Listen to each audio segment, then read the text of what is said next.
Everything looks like it's going up. Your paycheck, your rent, your coffee, but the truth is chilling. It's not your wealth rising, it's the dollar collapsing. And Jack Mallers says there's only one way to measure real success: Bitcoin. Hello everyone, this is BTC Insight and welcome to yet another deep dive into BTC Insight. Before we jump in, make sure to hit that like button and subscribe if you haven't yet. You won't want to miss this. Jack Mallers begins with a striking observation. Everything looks good in dollar terms. Your paycheck seems higher, your iPhone costs more, Starbucks is more expensive, and rent continues to rise. On paper, it looks like progress. But here's the truth. This is just an illusion. The dollar is falling, not your wealth rising. Through decades of monetary debasement, the dollar has become a measuring stick that constantly shrinks. When you measure returns in dollars, almost anything can appear up. But as Mallers points out, that's not real performance. It's inflation in disguise. This is why his company reports performance not in dollars, but in Bitcoin per share. Because Bitcoin, unlike the dollar, cannot be printed. It is fixed, neutral, and resistant to debasement. To Mallers, the real question is simple. If your company can't grow in Bitcoin terms, then why would anyone buy your shares instead of simply buying Bitcoin itself? Everything is performant in dollar terms. So your earnings are probably up in dollar terms because your iPhone is up in dollar terms, because your Starbucks coffee is up in dollar terms, because your rent is up in dollar terms. It's a fancy way of just showcasing the dollar is down because monetary debasement and currency debasement has to happen at the nation state level, and the dollar is just losing purchasing power over time.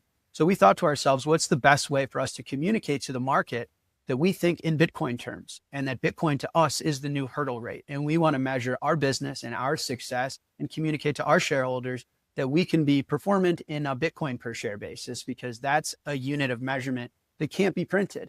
And it's actually the best performant unit of measurement. And if you can't be performant in Bitcoin, then what's the point of owning a share? You might as well just buy Bitcoin. And so that was the design of the KPIs, is to show the wider market, the capital markets, existing shareholders and future shareholders, that we're not taking the lazy route and measuring ourselves in dollars, because as I mentioned, everything's performant in dollars. You can buy a stack of coffee beans and be up year over year and post returns in dollars, but it's harder in Bitcoin. And we're planning to hopefully pioneer the way the capital markets measure businesses in a measuring stick that's a little bit more fair and honest to the investor.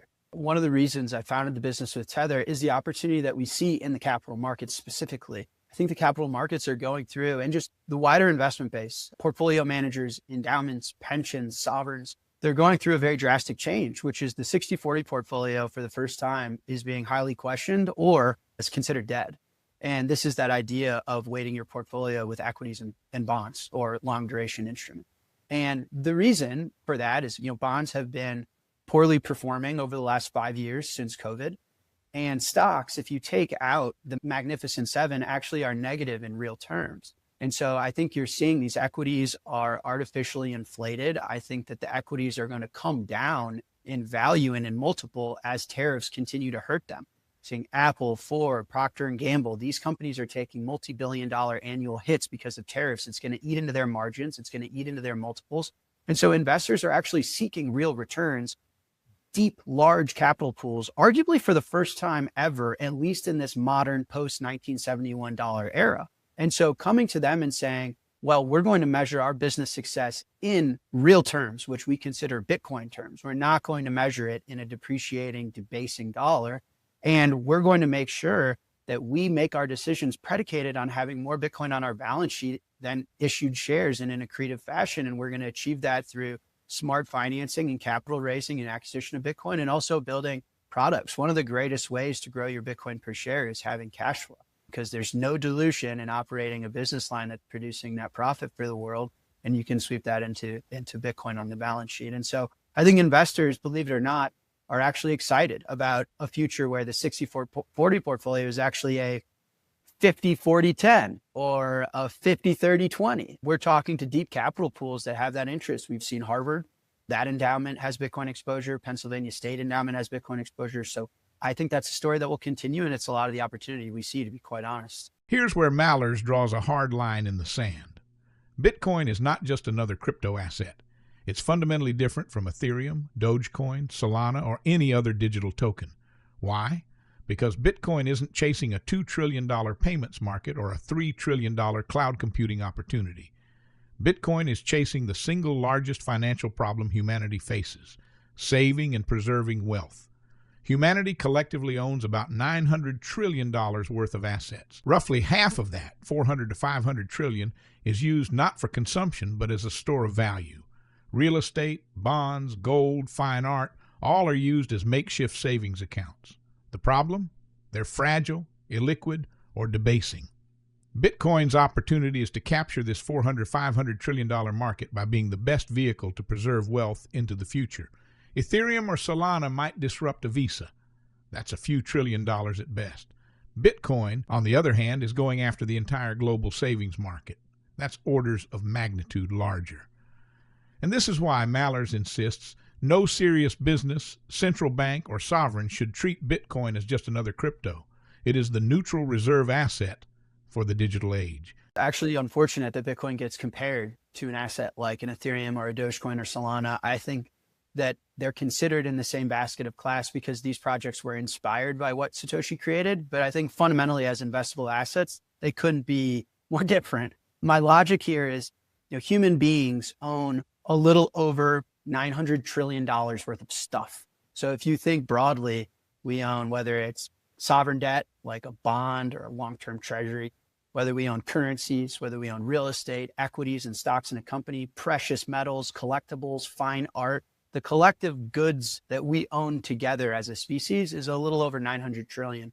What's fascinating about this number is about half of the stuff we own, we're using as a savings account. We've monetized is what we call, is that we're using the good or the service, not to consume it. You don't own the house because you actually live in it. You own the basket of real estate because you're trying to just persist and save your wealth into the future without it being debased away from you and loss in purchasing power. So that puts the market size and the opportunity of humans that have created value and want to bring it with them tomorrow and save and persist that wealth. That's about a $400 to $500 trillion opportunity in purchasing power terms today.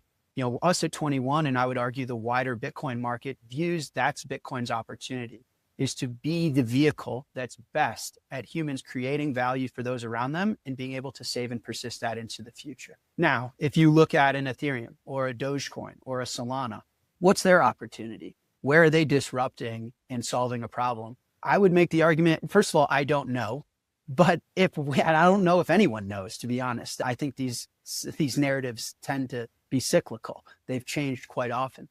But if we were to give them the benefit of the doubt and say they're going after an Apple or an Amazon or a Visa, sure, that's a $2 trillion, $3 trillion opportunity at best, given current market values of these tech stocks.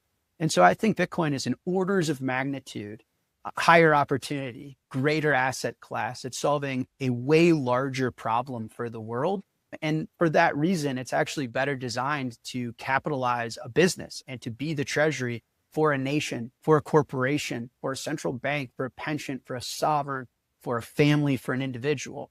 Whereas an Ethereum treasury company is capitalizing on an asset that might disrupt Visa. This is two fundamentally different things. One is much more venture-driven, highly speculative. It's assuming tech adoption trends and value accrual to Ethereum through adoptions of things like stablecoins, which is very unclear. The market is much smaller and the opportunity is very different versus saying the 60-40 portfolio is dead. The world needs to recapitalize on a neutral asset.